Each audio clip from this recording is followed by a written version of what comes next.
Assalamualaikum warahmatullahi wabarakatuh. Perkenalkan, nama saya Emi Mardiani, Program Studi Kesehatan Masyarakat, Universitas Pendidikan Mandalika. Di sini, saya akan mempraktekkan bagaimana cara batuk dengan efektif dan juga latihan range of motion atau latihan ROM sebagai berikut. Yang pertama, batuk efektif. Sebelum itu, saya akan menjelaskan apa sih batuk efektif itu. Oke, batuk efektif adalah cara batuk yang paling efektif untuk mengeluarkan dahak dari tenggorokan kita. Langkah-langkahnya sebagai berikut. Pastikan pasien duduk dengan tegak. Letakkan bantal di atas paha, lalu letakkan tangan di atasnya.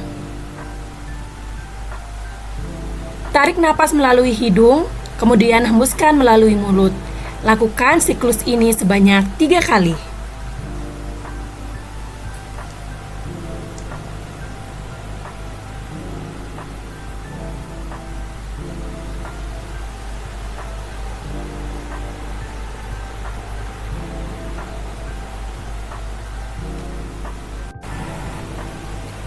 Tarik napas untuk keempat kalinya, lalu keluarkan dengan cara menghentakkannya sebanyak 2 kali agar dahak keluar secara maksimal.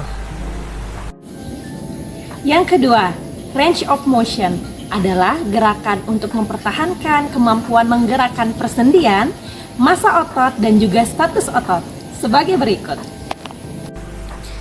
Gerak fleksi untuk memperkecilkan persendian dengan cara menegukkan kepala ke dada yang dilakukan 8-10 kali. Ekstensi, menengadahkan leher ke atas selama 30 detik. Lateral fleksi, dilakukan dengan cara memiringkan kepala ke kiri dan ke kanan.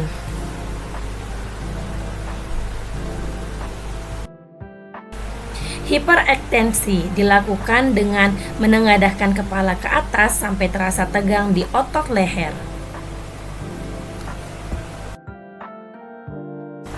Rotasi dilakukan dengan memutarkan kepala dari kiri ke kanan. Begitu juga sebaliknya.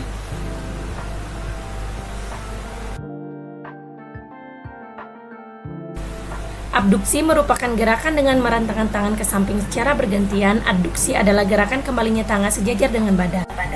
Fleksi menekukkan tangan ke bahu sebanyak 8-10 kali. Ekstensi gerakan tangan kembali pada posisi semula. Pronasi membuka telapak tangan ke atas. Supinasi membalikkan tangan ke bawah. Fleksi menekukkan telapak tangan ke bawah. Ekstensi menekukkan telapak tangan ke atas. Abduksi menekuk telapak tangan ke samping, abduksi menekuk telapak tangan ke arah badan. Abduksi merentangkan salah satu kaki menjauhi dari garis tubuh. Adduksi membalikkan posisi kaki ke tempat semula. Fleksi menekukkan kaki sampai terasa tegang di lutut. Ekstensi meluruskan kembali kaki seperti semula. Isofleksi menekukkan telapak kaki pasien ke arah bawah. Planta fleksi menekuk pergelangan kaki ke arah atas. Fleksi menekuk jari kaki ke arah bawah. Ekstensi menekuk jari kaki ke arah atas. Inversi memiringkan telapak kaki saat berdiri ke arah jari kelingking. Eversi memiringkan telapak kaki saat berdiri ke arah jari jempol. Demikianlah video tutorial mengenai batuk efektif dan range of motion atau ROM. Semoga video ini dapat bermanfaat bagi kita semua. Sekian dari saya. Wassalamualaikum warahmatullahi wabarakatuh.